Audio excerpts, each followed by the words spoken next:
मध्य प्रदेश के देवास में 5 दलितों की हत्या कर सभी के शवों को एक खेत में 10 फीट गहरा गड्ढा कर दफन कर दिया गया।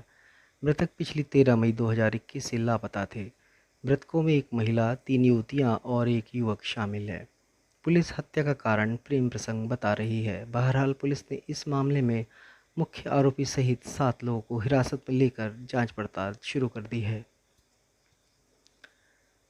देवास जिले के अंतिम छोर पर बसे नेमावर के एक खेत में पुलिस ने 29 जून की शाम जेसीबी से खुदाई शुरू की। फीट गहरा गड्ढा खोदने के बाद पुलिस को 5 लाशें बरामद हुईं। सभी मृतक 13 मई से लापता थे। पुलिस सभी गुमशुदा लोगों को 47 दिनों से तलाश कर रही थी। गुमशुदा सभी लोग, जिसमें ममता कास्ते, रूपाली कास्ते, दिव्या कास्ते, पूजा कास्ते और पवन ओसवाल आदिवासी दलित समुदाय से ताल्लुक़ रखते हैं। बताया जाता है कि सभी मृतक खंडवा जिले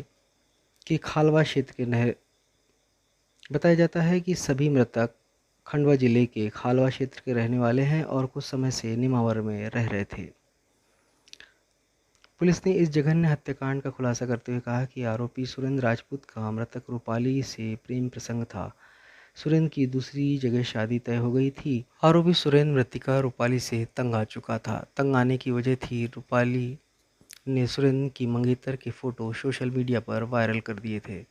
रूपाली नहीं चाहती थी कि सुरेंद्र किसी और से शादी करे। यही वजह थी कि सुरेंद्र ने रूपाली को रास्ते से हटाने के लिए इस जघन्य हत्याकांड को अपने साथियों के साथ मिलकर अंजाम दिया। यही नहीं, आरोपियों ने लाशें जल्दी गल जाए इसके लिए गड्ढे में यूरिया और नमक भी डाल दिया था। इस हत्याकांड में खास बात ये सामने आ रही है कि मृतिका, रूपाली, दिव्या और पूजा के शव गड्ढे में निर्वस्त्र मिले हैं, जिससे आशंका लगाई जा रही है कि कहीं उनके साथ दुष्कर्म जैसी घटना न घटी हो। पुलिस ने हत्या के मुख्य आरोपी सुरेंद्र राजपूत और उसके भाई भूरू उर्फ बीरेन राजपूत, विवेक तिवारी, राजकुमार, मनोज कोरकू, करण कोरकू और राकेश निमोरे को गिरफ्तार कर उनसे सख्ती से पूछताछ कर रही है। पुलिस ने बताया कि मृतिका रूपाली का मोबाइल लेकर राकेश निमोरे लगातार पुलिस को गुमराह करने की कोशिश कर रहा था, ताकि पुलिस को ये लगे कि सभी मृतक जिंदा हैं। एक एक करके हत्या करके तो उनको अपने खेत में 12 फीट नीचे गाड़ दिया था। इसी दौरान जब पूछताछ चल रही थी, रेगुलर पूछताछ के दौरान इलेक्ट्रॉनिक एविडेंसेस को एनालाइज करने के दौरान पुलिस को ये तथ्य सामने आए हैं। लगातार पुलिस जब पूछताछ करती रही है तो इन पे जब शंका ज़्यादा हुई है और पूछताछ के दौरान ये पूरा खुलासा हुआ है। इन्होंने अपना जुर्म कबूल किया है। इसमें अभी तक का पुलिस ने 7 लोग को राउंड अप किया है और इन्होंने अपना जुर्म कबूल किया है। सर, आगे भी और इससे जुड़े तार और भी? देखिए, ये तो अभी तक का इतनी जानकारी है और ये जानकारी की पुष्टियां भी हो रही हैं। इसके बाद अगर कोई तथ्य आएंगे तो उस पर हम ज़रूर हमारी टीम पूछताछ करेगी इन लोगों से।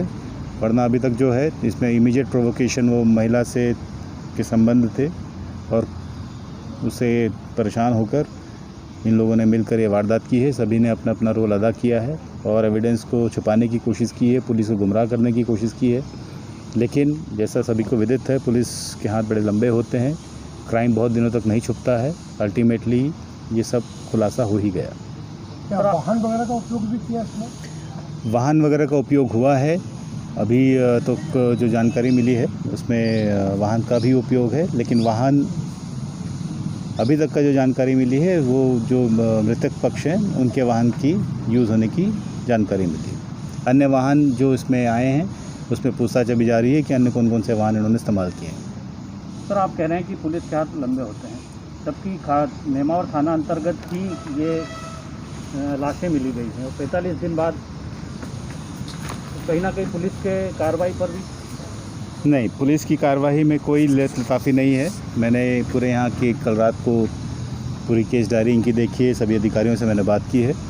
यहाँ के सभी इंक्लूडिंग एसपी और उनकी पूरी टीम ने लगातार जिसमें हर एक दिन इसमें काम किया है। कई जगह रेड्स किए हैं। छोटे से छोटा जहाँ सूत्र मिल सकता है उसकी पहचान करने के प्रयास किए गए हैं। करीब 80 मोबाइल नंबर्स को डिटेल में एनालाइज़ किया गया है। यहाँ तक कि जो रूपाली कहाँ अमेज़ॉन से कुछ ख़रीदती हो या स्विगी में कुछ ऑर्डर करती हो, ऐसे भी लोगों से पूछताछ की गई है। तो वृद्ध स्तर पे इस पे जानकारियाँ प्राप्त की गई हैं। हाँ, ये सत्य है कि आरोपी शातिर माइंडसेट के साथ पुलिस को गुमराह करता रहा। रूपाली का मोबाइल ऑन था, वहाँ से पोस्ट डालते रहे, ये दर्शाने के लिए शायद कि वो ज़िंदा है। तो वो सब एविडेंसेस पुलिस ने कलेक्ट किए हैं और भरसक और अच्छे प्रयासों के बाद की गई है। तो वृद्ध स्तर पे इस पे जानकारियाँ प्राप्त की गई हैं। हाँ, ये सत्य है कि आरोपी शातिर माइंडसेट के साथ पुलिस को गुमराह करता रहा। रूपाली का मोबाइल ऑन था, वहाँ से पोस्ट डालते रहे, ये दर्शाने के लिए शायद कि वो ज़िंदा है। तो वो सब एविडेंसेस पुलिस ने कलेक्ट किए हैं और भरसक और अच्छे प्रयासों के बाद पुलिस को ये सफलता मिली। अच्छा, खड्डे के लिए क्या जेसीबी का उपयोग हुआ है या हाथ से खुदा हुआ? देखिए, अभी तक का जो हमारे पास जानकारी है वो कुछ मज़दूरों के साथ इसने शुरू में खुदवाए थे, बाद में पुलिस ने फिर इसको जेबीसी से खुदवा कर लाशें बाहर निकलवाई। सर, गुमशुदगी के बाद से क्या इन महिलाओं के साथ बलात्कार भी हुआ है? जी, इसकी अभी ऐसी कोई जानकारी नहीं है, ऐसी कोई ऐसी पुष्टि नहीं वो हुई। जो ले गए हैं जिंदा अवस्था वहाँ तक ले गए कि ऐसे मृत अवस्था में ले गए, कुछ ना कुछ आइडिया? ये यहाँ से उनको वहाँ पे ले गए हैं, वहीं पे उनका हत्या की गई, खेत पे ही कारित की गई।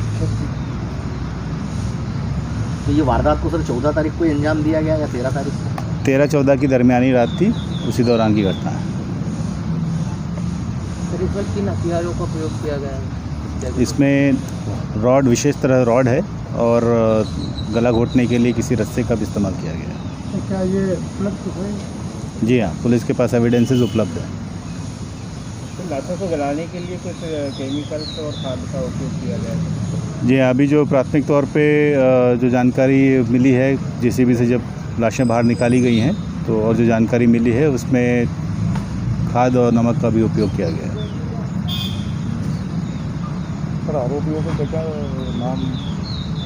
आरोपी के नाम आपको प्रेस विज्ञप्ति में मिल जाएंगे। इसमें मुख्यतः जो मेन है वो सुरेंद्र राजपूत है, उसका छोटा भाई वीरेंद्र है। उनके खेत में काम करने वाले 2 अन्य कोरकू समाज के लोग हैं।